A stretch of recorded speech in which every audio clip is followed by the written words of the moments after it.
court, but I haven't had a begging session the last couple of segments. I have one today. I'm going to be on this begging segment, no question. Well, bring him on in. Bring him on in. Man, without further ado, one of my favorite players growing up, man. Legend. Killer. Let's welcome Penny Hardaway, man. Thank you for your time and joining us today. Yeah, no, appreciate you, man. Appreciate y'all for having me on here, man. My followers going up now. Yeah, that's all we trying to do. We trying to help you. No, I appreciate it. So 15-year career, 4-time All-Star, 3-time All-NBA. You were a draft day trade. Orlando picks C-Webb. Golden State picks you. Yep. You're swapped out, and you're heading to Orlando. Talk to us about that. I know that the story goes a little bit back. Or you and Shaq were shooting Blue Chips, which is one of my favorite movies. Mm-hmm. Shaq was blown away by how good you were. He says he didn't know who you were before, but you know how Shaq be talking, so we don't know if that's true or not. But he said once y'all started fit, he was absolutely blown away. Told Orlando they needed to get you. Orlando felt like they needed to team Shaq up with C-Webb. Shaq obviously got what he wanted, though, because you were drafted by, like I said, Golden State, traded to Orlando. What was it like going to Orlando with the new team and playing with big fella? Well, you know what's so weird is you said the word, you took the words out of my mouth. You know how Shaq is. Shaq knew me when I was a sophomore in college. We played on the Olympic Festival in Minnesota that summer, the summer before I came out. But Shaq likes to, he likes to make the story sound a lot better. That's my dude. Right. But what I did was when I got the Blue Chips, though, and started doing the movie, it was weird because I was having to try out for teams on the weekends, like fly out and fly back. So I'm like, when I go to Orlando, I'm gonna rip this shit up, but all summer I got an audition with Shaq, so I didn't shoot the ball. I passed that motherfucker the ball every time. I was pump faking threes, dropping it to him with 2 people on him. I was giving him the ball every time just to say, hey, dog, this is exactly what you're gonna get if you bring me to your team in Orlando. And that's what happened, man. And then getting down there, obviously had a young squad, man, that was very talented and went to the finals in only our second year, but the audition to get there, I knew exactly what I was doing to get his big ass that ball. I knew that he wanted that ball every time. Hey, we're definitely going to touch on that. We want to backtrack and take...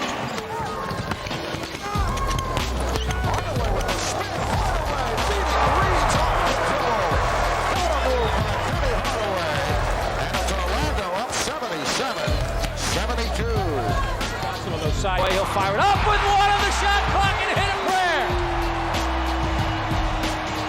Oh, man. All in one fluid motion. Got caught in the air and Luke Longley didn't turn around. Hardaway, beautiful. He'll fire it up with one on the shot clock and hit a prayer. Oh, man.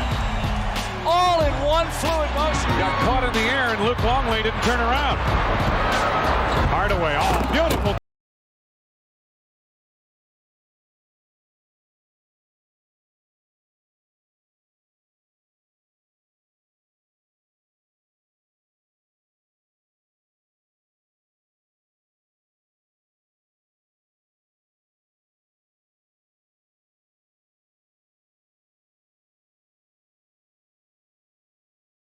Speech ready for everyone.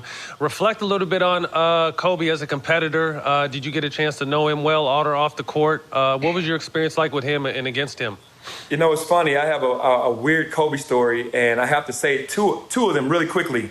I met Kobe when Kobe was in high school, and I didn't know who he was. Obviously, I'm the man in the NBA. I got the little penny commercials. I got my signature shoe. I'm on top of the world. I'm first team All-NBA. And he came to me after a Sixers game and asked me what he should do on going to the draft. And man, I didn't know, I had never known who Kobe was. And I felt so bad afterwards because he asked me, should he go? And I was like, he was like, should I go? And I said, I don't know, young fella, you might need to go ahead and go to college. This is Kobe Bryant. And he was like, they're telling me I'm gonna be lottery. I said, if they're telling you you're gonna be lottery, dog, then you should go. I changed that because I didn't know who he was. And a couple years later, he's in the league. He never forgot that conversation. Of course not. Magic Johnson, hold on. Magic Johnson has an all-star game in the summer. Everybody knew those Magic Johnson games were crazy. Midsummer nights. Midsummer nights. So I'm in that game, and Kobe calls me out. I said, oh, shit, this dude, remember? He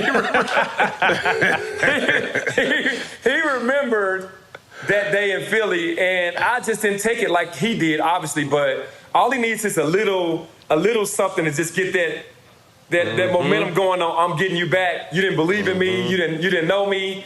And we went at each other in the Magic game. Obviously, he was a young pup. I got the best of him in that game. But he did come to me and go, I want to learn. I want to be the greatest. And I knew then, though, that he was just going to be unstoppable and unbelievable moving forward. But, yeah, that's my Kobe stories right there. I love it. And that's how he looks. He looks for little shit like that, little chips, something to add to his, Anything. Yes. Okay. Penny Hardaway. I'm going to see you in a couple years. I'm going to catch up with you. He definitely wrote my name down when he left the Sixers game. Like, I got to get this dude. That's funny. Jordan returned back to the game in '95. Did y'all want to play the Bulls in the playoffs when he returned? Man, the biggest thing was when M first came back, and I was like, he's back. Like, I wanted to play against MJ, and then he retired before I came into the league.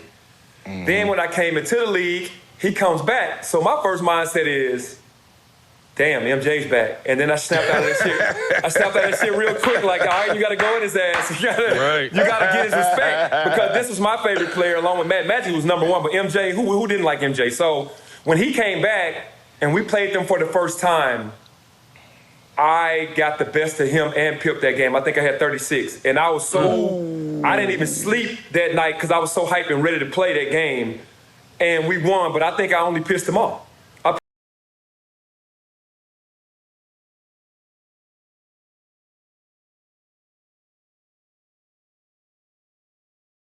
Pissed him off. I know that for sure. But it was early in the season, and we were one of the first teams early in the season to beat that 72-10 team. We were one of the 10, and that's the game I had 36. Shaq didn't play that game because he was hurt, and I remember that game very well. But as far as the Bulls, man, it was really, you had to get your sleep the night before, honestly, like moving forward, if you're going to play those guys, because they were just relentless. They pulled out every one of your weaknesses. If you weren't a baller, you weren't a jump shooter, they were going to make you shoot jump shots. If you tried to get to the basket, they were plugging the paint. They just were not going to give you your strength and what you really love to do. And they were relentless at all times on what they needed to do. And then offensively, they ran that triangle to perfection. So to me, as a competitor, I enjoyed every game against them because you knew you were playing against greatness. Now, beautiful dish, and Grant with the jam. The elevation now. Michael's had 2 shots blocked tonight. You can chalk some of that up to the defense of Orlando. Hardaway with the jam in the face of Gatling. Hardaway liked that one. He's got 12. Nick Anderson, another 3. Hardaway for Grant. This is just someone outthinking everyone else, knowing where everybody is.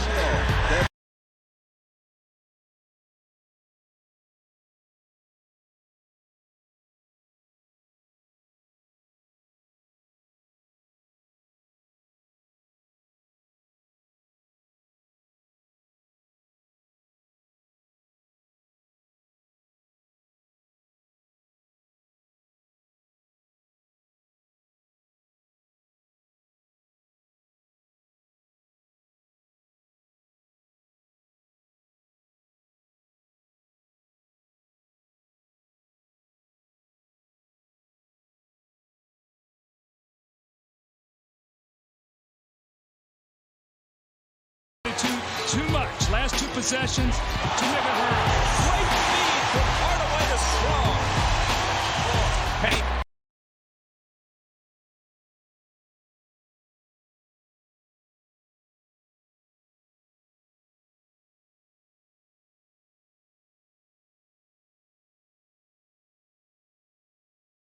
Touch pass Nick. One more pass. Hardaway spins, fires, and the 360 puts the dagger through the heart of the Heat.